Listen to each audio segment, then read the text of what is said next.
O que é igreja? O que eu poderia falar sobre igreja? Porque é muito comum a gente tentar dizer que igreja é isso aqui, essa estrutura física, essa aqui é a igreja. As pessoas elas dizem assim, hoje eu vou para a igreja. E nós vamos levando a vida achando que igreja são essas cadeiras, esse ambiente, esse lugar. Mas igreja, irmãos, é gente, diga gente.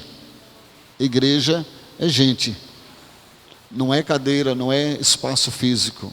Olha o que diz Lucas 15, verso 3. Jesus foi andando e lhe propôs esta parábola dizendo: que homem dentre vós, tendo 100 ovelhas, perdendo uma delas, não deixa no deserto as 99 e vai após a perdida, até que venha achá-la? E achando-a, põe sobre os seus ombros, se alegrando, rejubilando. E chegando a casa, convoca os amigos, vizinhos, dizendo-lhes: alegrai-vos comigo, porque já achei a minha ovelha perdida. Digo-vos que assim haverá alegria no céu por um pecador que se arrepende, mais do que por 99 justos que não necessitam de arrependimento. Aqui, a primeira coisa que nós podemos ver aqui é que ovelha, ela é importante. Cada ovelha é importante. Todo mundo é importante. Diga, eu sou importante. Porque aqui fala que esse pastor, quando ele percebe aqui que uma ovelha estava faltando, ele sai contando. Quando ele chega em 99, ele diz: opa, está faltando alguma ovelha aqui. Então ovelhas são contadas. É importante a gente aprender isso, ovelhas são contadas. Mas nós pensamos errado, nós dizemos: olha, pastor, a igreja é boa, a igreja é ruim. Pastor, olha, o culto não foi fervoroso, essa igreja não é fervorosa, essa outra é fervorosa. A igreja é alegre, determinada igreja é triste. Tudo isso passa pela nossa mente, nós pensamos. Mas eu preciso entender, e você precisa entender hoje. Porque se a igreja somos nós, diga, a igreja sou eu. Se a igreja somos nós, todo o resultado de uma igreja, de vida ou morte, parte de mim e de você. Se você está alegre, a igreja é alegre. Se você é dinâmico, a igreja é dinâmica. Se você é fervoroso, a igreja é fervorosa. Mas se você é triste, abatido, desanimado, se você é aquela pessoa almática, a igreja é dessa forma. Porque a igreja não é templo, gente. Igreja somos nós precisamos aprender a vir cultuar, a vir à igreja, e não é vir de qualquer forma, para que o ambiente ele possa ser um ambiente de glória, de poder e de unção. Algo precisa começar a partir de mim, e não de templo, não de uma organização. Então a primeira verdade para você guardar é que a soma da expressão de Deus na nossa vida, ele é um resultado de uma igreja. A soma da unção, da graça de Deus, da ação de Deus na minha e na sua vida, vai ser resultado aqui, o resultado final é na igreja. A proporção da igreja é que uma igreja, ela é viva quando pessoas são vivas. Vamos lá para Lucas 18, 35. Olha o que aqui diz no verso 35.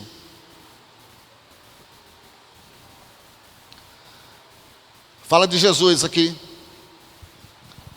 E aconteceu que chegando ele perto, Jesus, chegando perto de Jericó, estava o quê? Um cego assentado junto do caminho, mendigando. E ouvindo passar a multidão, perguntou o que era aquilo. O que é que está acontecendo? Tem uma multidão. E disseram-lhe: Jesus. Mas Jesus de onde? Eles disseram: o Nazareno. Jesus de Nazaré passava. Jesus estava passando, então lhe propôs a gritar, dizendo: Jesus, filho de Davi, tem o quê? Tem misericórdia de mim. E os que iam passando repreendiam-no para que se calasse, mas ele clamava ainda mais: Filho de Davi, tem misericórdia de mim. Então Jesus, parando, mandou que lhe trouxesse. E chegando ele perto de Jesus, perguntou-lhe: que queres que eu te faça? E ele disse: Senhor, que eu veja. E Jesus disse: vê, a tua fé te salvou. E logo viu e seguia-o, glorificando a Deus. E todo o povo, vendo isto, dava louvores a Deus. Agora passe para o capítulo 19. Jesus continua aí a sua caminhada.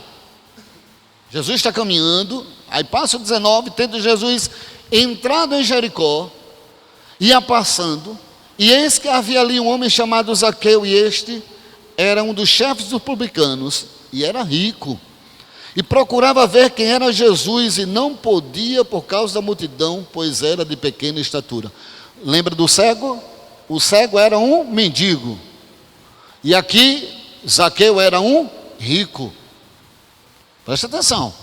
E correndo adiante, verso 4, subiu um sicômoro para o ver, porque havia de passar por ali. E quando Jesus chegou àquele lugar, olhando para cima, viu e disse-lhe: Zaqueu, desce depressa, porque hoje me convém pousar em tua casa.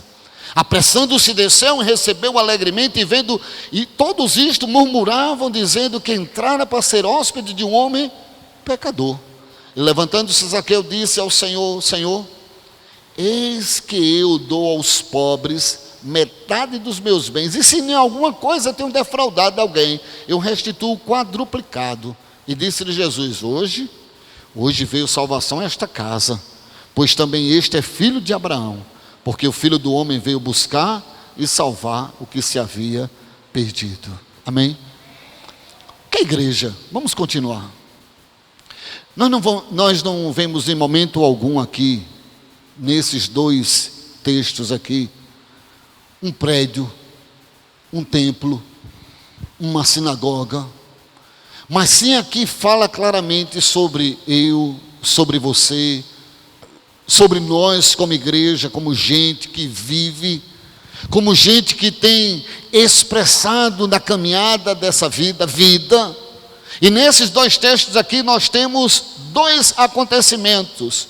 O primeiro é que aquele homem que estava à beira do caminho era cego, e ele estava próximo da onde? De Jericó. Estava próximo. Então a Bíblia aqui, ela está dando para nós aqui uma cidade, mostrando, olha, em Jericó, uma localidade. E ele diz que aquele homem, ele estava à beira do caminho, chegando a Jericó. E no capítulo seguinte aqui vem uma segunda história que acontece aonde? Na mesma cidade de Jericó. Jesus está passando em Jericó, ou seja, Jericó era o caminho de Jesus. Pastor, aonde é que eu tenho que ministrar a palavra de Deus? Onde você passa. A palavra de Deus, ela não tem que ser ministrada num templo. A palavra de Deus, ela tem que ser ministrada aonde tiver uma pessoa viva, uma igreja viva, pessoas vivas, diga amém. Então era o caminho de Jericó, era uma cidade estratégica demais. Passava muita gente nesse lugar. E uma cidade estratégica é ideal para quê, irmãos? Para que possa realmente realizar algo para a glória de Deus. Nós estamos situados no lugar estratégico. Bugio é sim um lugar estratégico. Aracaju é um lugar estratégico. Sergipe é um estado, o menor estado da nossa federação, porém é estratégico sim. E a igreja do Senhor Jesus Cristo precisa entender que aonde você passar, você é a igreja do Senhor Jesus. E aqui no primeiro, a Bíblia diz que havia o que? Um homem cego. E ele estava pedindo o quê? Esmola. Ora, se eu estou pedindo esmola, eu peço esmola aonde? Aonde alguém pode me dar, é ou não é? Pronto. Você vai para o estádio de futebol, vai ter um jogo. O que é que você vê ali? Pessoas guardando os carros, porque ele sabe que ali tem pessoas que vai dar a ele uma gorjeta, sim ou não? Se você vai no centro da cidade, tem pessoas ali guardando aquele lugar, porque ele sabe que alguém necessita estacionar e vai dar algum retorno para você financeiro, sim ou não? Você vai nos pontos, sinais de trânsito, quando você para, o que é que acontece? Pessoas ali jogando água, limpando o para-brisa, porque ele sabe que ali tem um motorista que vai estar dando algum valor, é ou não é? Então, Jesus estava passando aonde tinha uma cidade estratégica. Você pode não perceber, mas aonde você está inserido, você pode fazer a diferença. Aonde você está inserido, você recebe pessoas, seja pessoas classe baixa, classe média ou classe alta. E nós como igreja, nós precisamos entender isso. Por que é que Deus me colocou geograficamente aqui? Por que é que Deus me colocou nesse emprego? Sabe para quê? Porque ali tem pessoas como este cego necessitando de uma palavra de vida que vai sair da tua boca. E Jesus sabia disso. Mas também esse lugar era um bom lugar para cobrador de impostos. E ali também tinha um Zaqueu. E você pode dizer, pastor, o que é que tem a ver conosco? O que é que isso tem a ver com a igreja? Então eu fico entendendo o seguinte: uma igreja, ela cumpre o seu propósito, mas ela só vai cumprir quando ela entender o que ela realmente necessita. Ela precisa saber aonde ela está e o que ela pode alcançar. A nossa presença tem lugar. Aqui nós temos pessoas variadas. Eu não vou aonde você está, mas você precisa ser igreja aonde você está. Eu, como pastor da igreja, eu tenho a minha limitação geográfica, mas aqui temos pessoas variadas para nós alcançarmos. No seu trabalho lá tem uma pessoa precisando de vida, tem uma pessoa necessitando de enxergar algo, tem uma pessoa passando dificuldade. E você precisa hoje à noite dizer: Senhor, abre os meus olhos para que eu possa ver a necessidade. Jesus, ele passava e ele sentia isso. Tinha um cego, eu preciso fazer algo por ele. Tinha um homem que as pessoas julgavam ele como ladrão, cobrador de impostos, mas quando ele teve um encontro com Cristo, ele mudou. Talvez essa pessoa que você convive, e você diz assim: olha, pense no meu cônjuge como é difícil, ou homem difícil. Há poder no nome de Jesus para mudar a história da tua vida, a história da tua casa, a história da tua família. Pastor, é porque o senhor não conhece tudo que eu já passei na vida. Eu não conheço, mas Jesus sabe. E deixa eu dizer uma coisa a você: Ele perdoa. As pessoas podem não perdoar você, seu pai, sua mãe, mas Deus, Ele perdoa, irmãos. Eu sempre fui apaixonado por célula por causa disso, porque a célula não deixa que a igreja fique presa num prédio, dependendo de show, dependendo de um congresso. Mas a célula, ela faz com que a igreja ela seja viva em todos os lugares. E nós vamos precisar aprender a valorizar tudo isso. Eu quero que essas casas de paz, ela possa queimar o seu coração, queimar a sua vida. Eu quero que essa igreja, ela comece a sentir um incômodo dentro dela, dizendo: eu sou igreja. Eu vou na igreja dizendo: Senhor, aviva o meu casamento. Eu sou a chama que vai incendiar o meu casamento. Eu sou a chama que vai mudar a história lá no meu trabalho, no meu bairro, na minha rua, na minha cidade, na minha nação. Entenda isso, irmãos. Porque sabe o que é que acontece quando nós fazemos células? A gente deixa de ser Nazaré e passamos a ser Nazaré, passamos a ser Cafarnaum, passamos a ser Jericó. Quando nós realmente deixamos Deus agir na nossa vida, nós vamos deixar de ser Bugio e vamos ser de Aracaju, de Sergipe, do Brasil, do mundo. Quando nós entendemos que nós somos igreja, que nós podemos fazer muito mais daquilo que pensamos ou imaginamos através do poder de Deus que opera em mim e opera em você.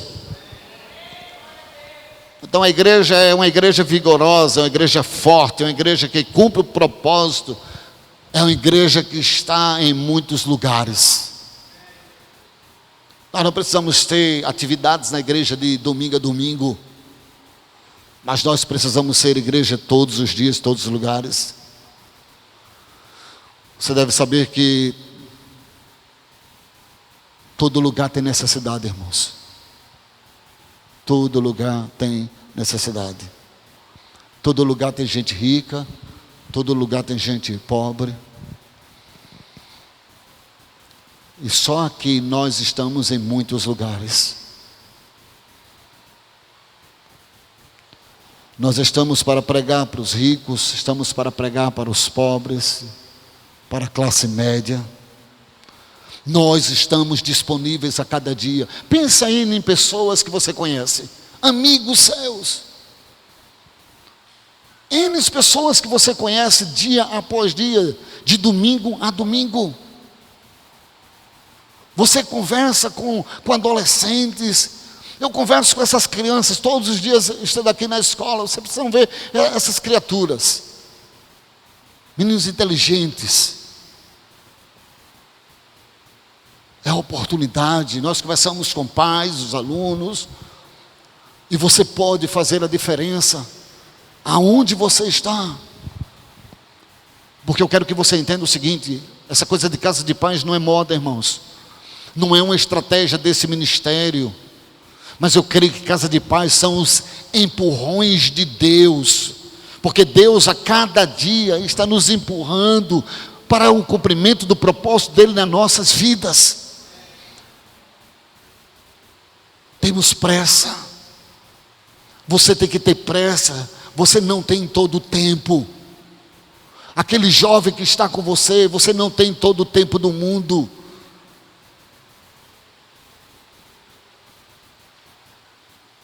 Infarto, 32 anos.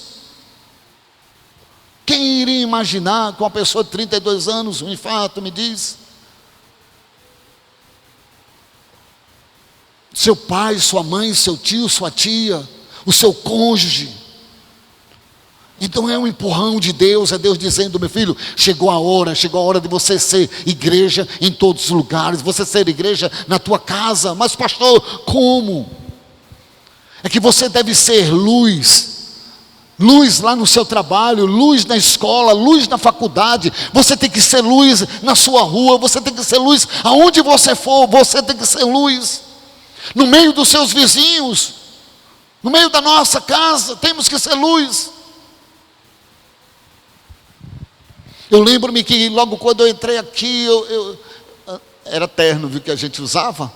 Eu estava no ônibus, e aí tinha um arimateu que me evangelizou lá no quartel, e que eu dizia que eu não queria nada, eu quero nada com esse Deus. E ele, quando me viu, ele já deu um testemunho aqui um dia. Ele, quando me viu no ônibus, eu estava lá na frente com o Jonatas no braço.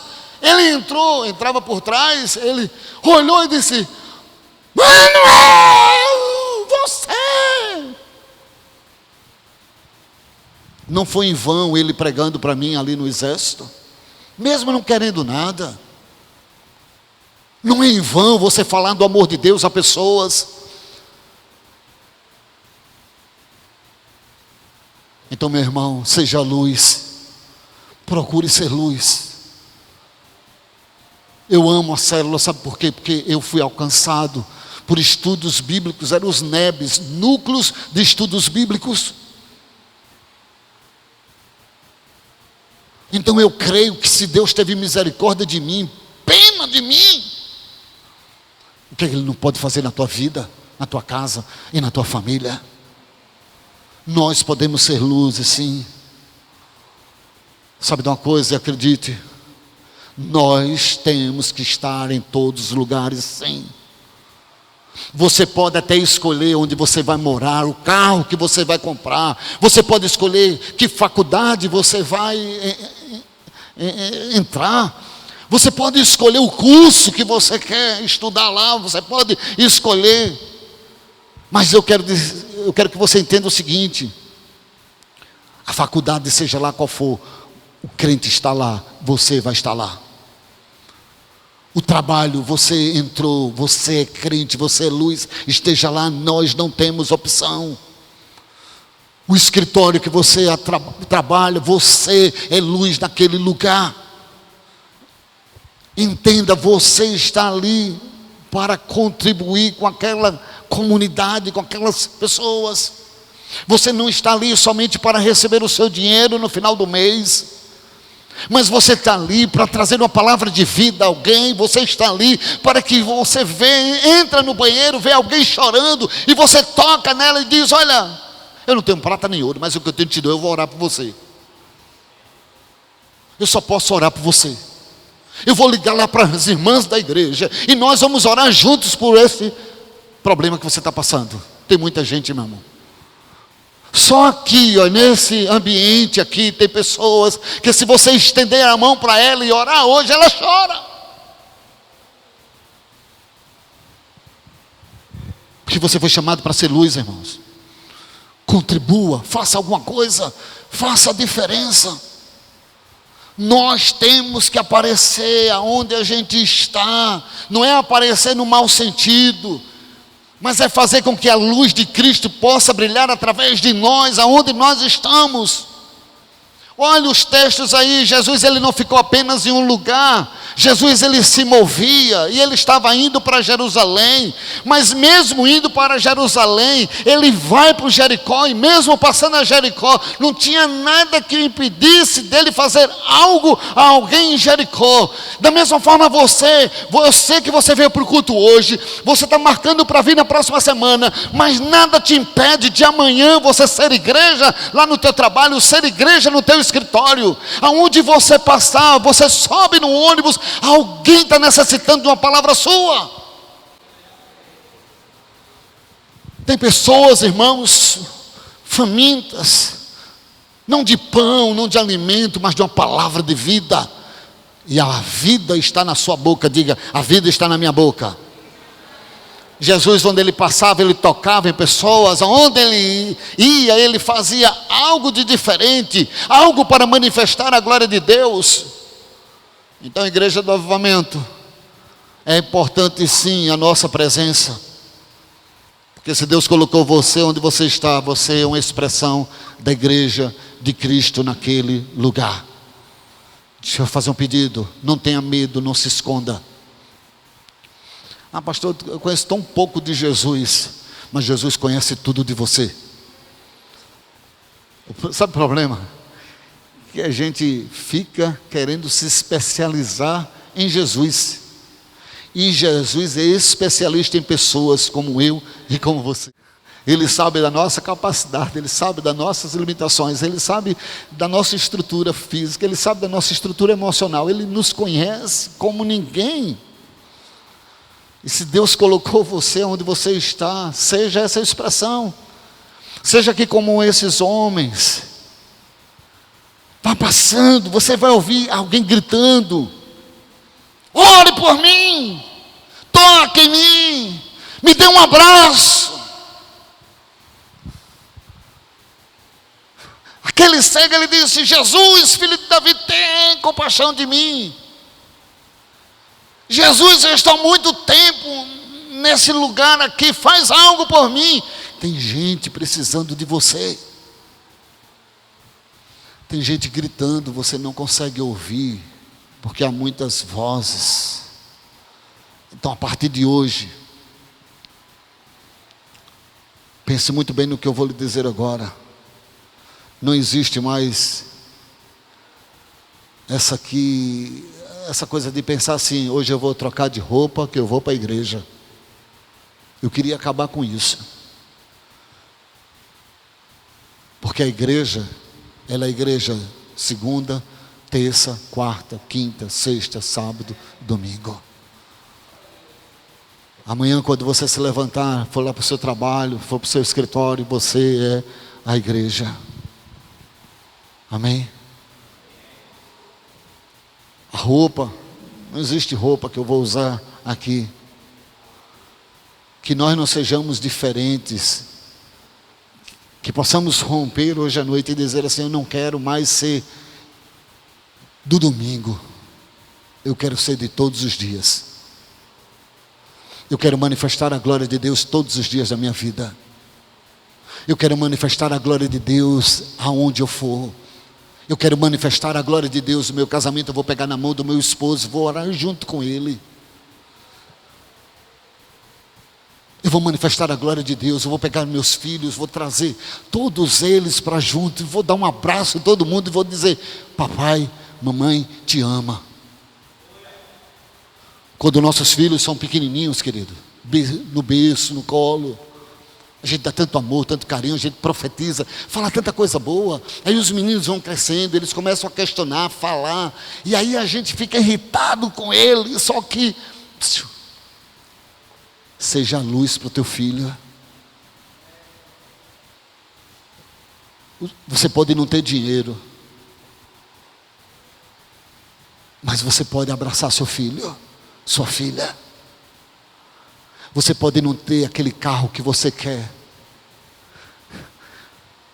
mas manifeste a glória de Deus com sorrisos, com abraços.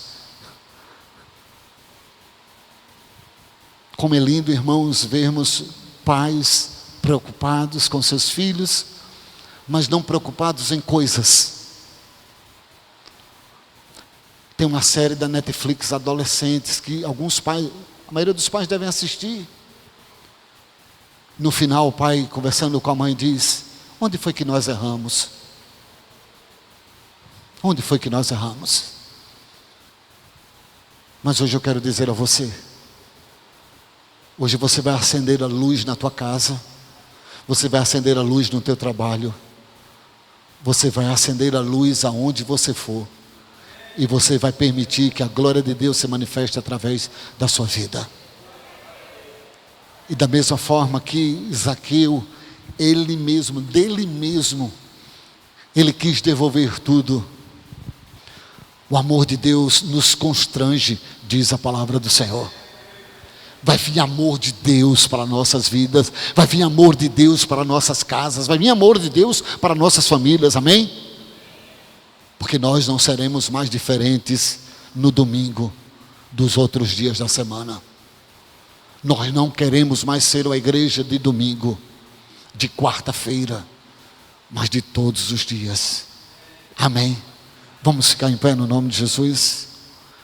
Diga assim comigo, feche seus olhos e só repita comigo, diga: não, diga não, eu não sou a mesma pessoa. Eu sou diferente. Eu sou de Jesus. Eu sou a mesma pessoa do domingo. Diga mesmo, da segunda, da terça, da quarta, da quinta, da sexta, do sábado e do outro domingo. Diga: eu sou de Jesus todos os dias. Diga: eu sou de Jesus todos os dias. Eu prego o evangelho todos os dias. Eu leio a Bíblia todos os dias. Amém? Seja gracioso. Seja uma mãe amorosa domingo a domingo.